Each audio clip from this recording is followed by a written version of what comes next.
These are the men trying to stop a new Islamic State caliphate taking a hold in Central Africa. The remoteness of this region makes it fertile ground for extremism.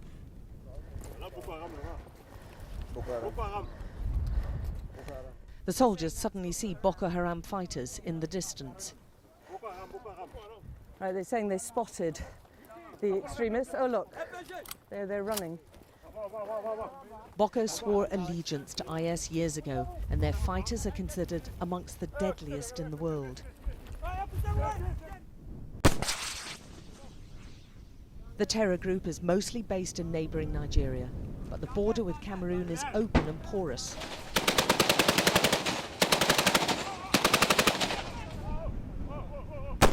And the BOKO fighters frequently cross over to terrorise, extort money and coerce youngsters into joining them. A farmer has been shot and his friends desperately try to haul him to safety. His wife, with their baby strapped to her back, is distraught.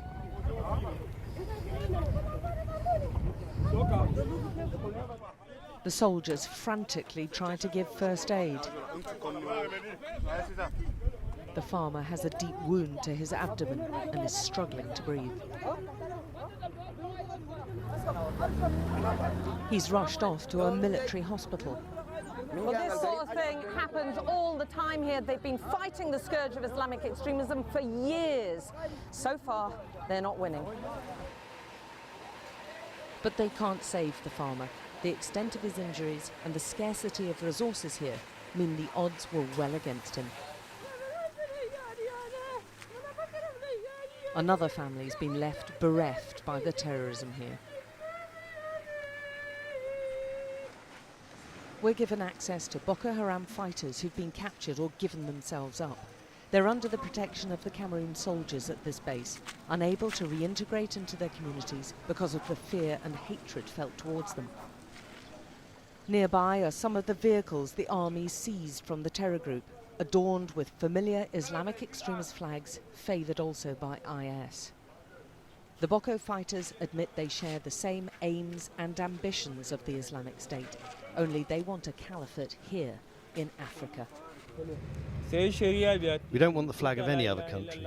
We don't want the Cameroon flag or the Nigerian flag. We only want to serve under our own black jihadi flag. We want to create our own state with Sharia law.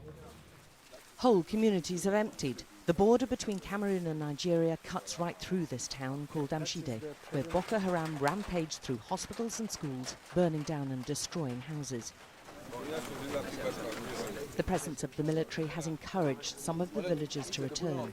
There's no room for failure here, and the soldiers insist Boko Haram is being beaten. Are they winning? No, they can't win. They can't win. You're not going to let them win? No.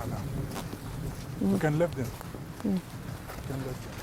But that all seems wildly optimistic right now, and the international community is given a tough warning about ignoring what's happening here at its own peril. Il y a un dicton qui dit que quand la maison du voisin brûle.